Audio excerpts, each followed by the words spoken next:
No ar, Rádio Café.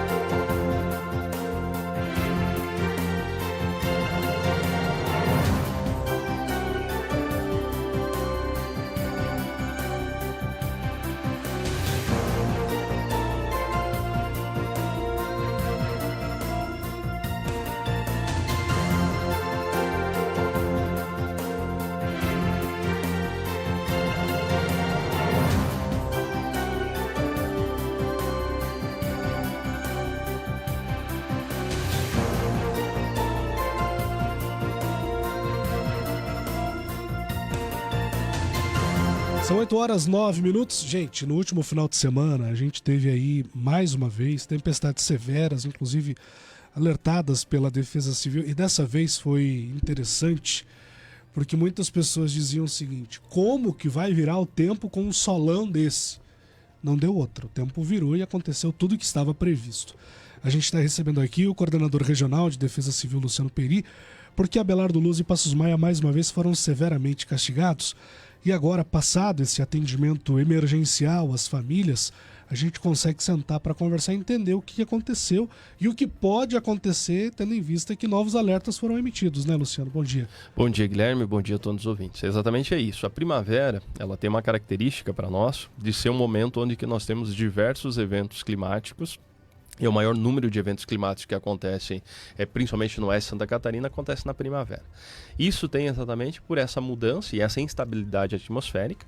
E nesse contexto nós temos a passagem de diversas frentes frias. O que é a frente fria, né, Guilherme? É importante dizer isso. É aquela estrutura que traz para nós o risco de chuva, temporal, granizo e probabilidade também dos eventos tornáticos, como nós tivemos há 15, 20 dias atrás, no município de Passos Maia.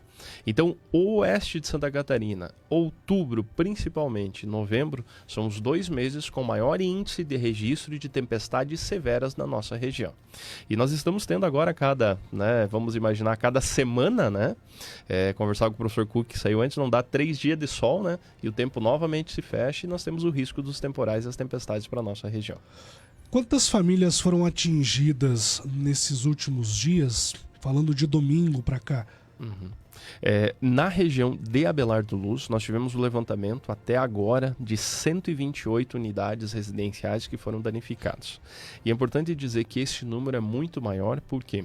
Porque nós temos diversas estruturas agrícolas, agropecuárias que foram danificadas, desde pocilgas, chiqueirões, aviários, que foram danificados. Para que você tenha uma ideia, essas 128 residências foram afetadas em 17 comunidades do interior de Abelardo Luz. Se essa tempestade de granizo tivesse acontecido na cidade, quem sabe esses danos teriam sido 3, 4, 5 vezes maior, Guilherme, devido à intensidade, o tamanho das pedras. Segundo relatos que nós tivemos de moradores, são pedras de gelo, do granizo, do tamanho de ovos de galinha. E se nós tivéssemos na cidade, que a densidade das casas é muito próximo, esse dano teria sido tão grande ou maior, quem sabe, daquele último que aconteceu no dia 23 do mês de julho em Abelardo Luz e o tornado depois em Passos Maia. Peri, por mais que pareça repetitivo, qual a orientação? Porque assim, a gente está na metade de outubro, tem ainda o mês de novembro pela frente. Qual é a orientação para as famílias que chegarem a passar por uma situação como essa ou que passarem novamente, que infelizmente pode acontecer? É importante dizer que nós já tivemos eventos, Guilherme, no município de Abelardo Luz, onde que de manhã cedo, por volta das 7 horas da manhã, nós tivemos um granizo, a gente chama de uma intensidade maior de saraivada, e no final da tarde, por volta das 17 horas, uma segunda vez. Isso aconteceu há cerca de uns 8 anos atrás no município. E por que eu estou falando isso? Os eventos podem acontecer e ser recorrentes. Nós precisamos trabalhar de várias formas. A primeira delas é aumentando a resiliência.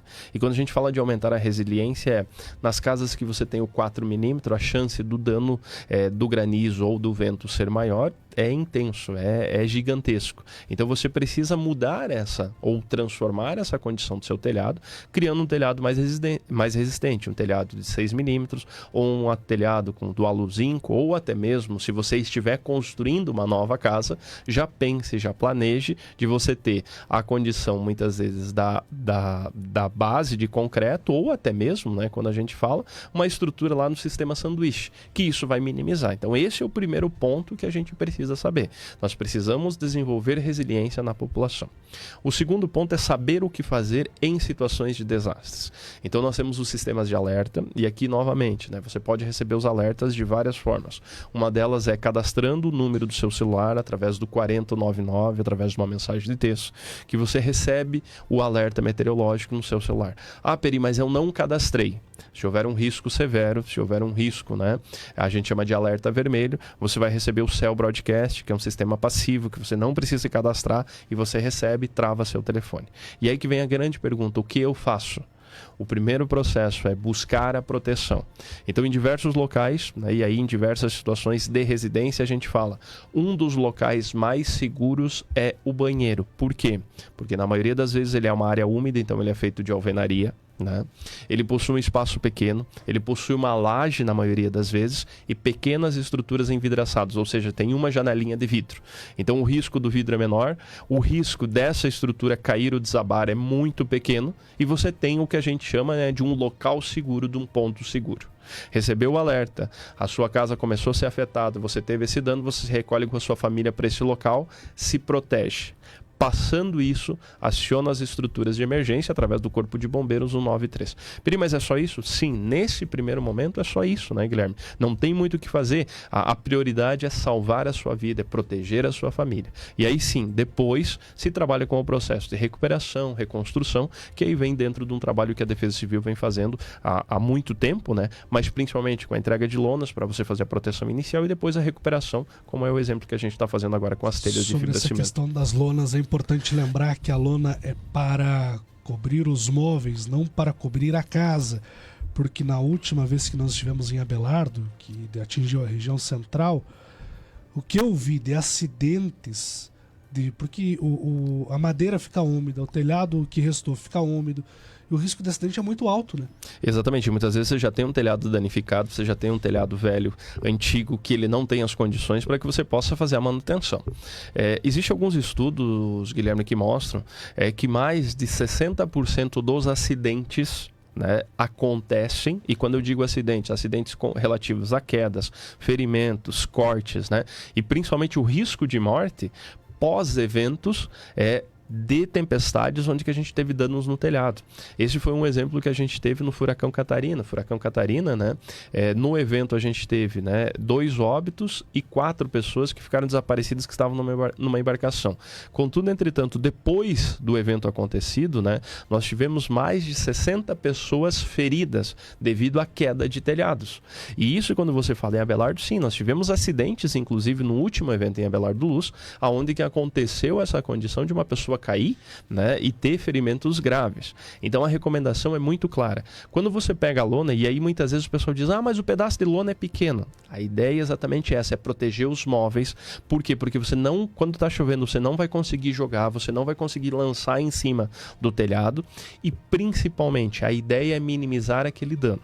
Passado esse momento, aí sim, aí você pode fazer o trabalho de forma inteligente, de forma integrada com seus vizinhos, para que você possa fazer a cobertura, né, de forma temporária. E lembrando que dentro desse trabalho, a Defesa Civil de Santa Catarina, junto com o Poder Público Municipal, e isso é um trabalho que a gente vem fazendo nas diversas regiões, nós trabalhamos com tempo-resposta de 24 horas. E isso se cumpriu novamente em Abelardo do Luz. Da data do pedido, do momento que a Defesa Civil Municipal fez o seu plano de assistência, porque é muito importante dizer, né, Guilherme? Você precisa levantar quem foi afetado, você precisa identificar qual a quantidade, qual o tipo de telhado. Não é um negócio que você bate o dedo e diz o seguinte, eu tenho todos os dados, todas as informações. Então as equipes precisam ir a campo, elas precisam identificar, elas precisam levantar realmente quem foi afetado, quem verdadeiramente tem a necessidade dos materiais, porque aqui a gente precisa trabalhar com a parcimônia e principalmente, né, nós temos que trabalhar com o dinheiro público, e o dinheiro público, como a gente fala, é sagrado. Então você precisa somente entregar para as pessoas que foram afetadas de forma direta, né? Então isso é redundante falar, mas é importante dizer. E aí, a partir do momento que o município solicitou, ontem a gente chegou no município com mais de 4.000 telhas de fibra-cimento de 4 e 6 milímetros que já foram carregados no caminhão e partiram para o interior, porque muitas vezes o que acontece, a distância desse atendimento, e aí falando especificamente do município de Abelar do Luz, chegam em distâncias do centro da cidade de 40, 50, até 70 quilômetros. Então muitas vezes a população do município não está vendo, mas quem foi afetado está vendo e está recebendo o atendimento. Peri, uma última pergunta. A gente tem previsão de chuva para os próximos dias.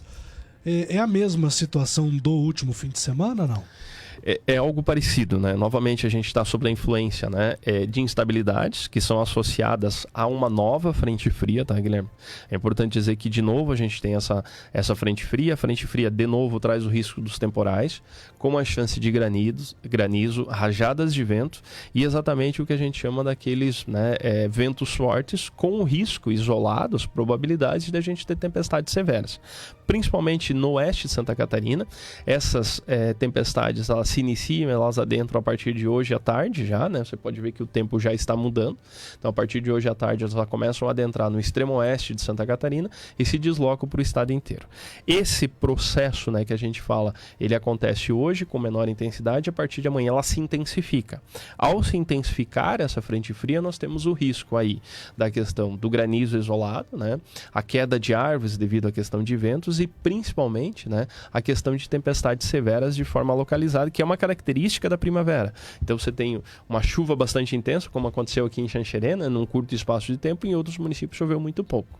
E então ele se intensifica, inclusive nós estamos com 2 alertas, começamos com o alerta amarelo e hoje ele deve se intensificar para o alerta laranja para a comunidade. Certo, importante ficar atento a essas orientações, né? Sempre fique atento, acompanhe, né, o sistema de imprensa que traz exatamente as informações, replica os dados, repassa as informações e lembrando que qualquer situação de emergência, né, acompanhe esses alertas através dos sites oficiais, né, através das nossas páginas oficiais da Defesa Civil e também faça o cadastro do 40199 e não tendo essa possibilidade, né, acompanhe as informações através da imprensa. Perfeito, obrigado mais uma vez, Peri. Nós que agradecemos e lembrando, Defesa Civil somos todos nós. Nós conversamos com o coordenador regional de Proteção e Defesa Civil, Luciano Peri, falando um pouquinho sobre o que aconteceu no último fim de semana e as projeções do clima para os próximos dias. São 8h21, você está no Rádio Café com a força de Marafim Móveis. Aproveite o feirão de colchões e camas box Marafim.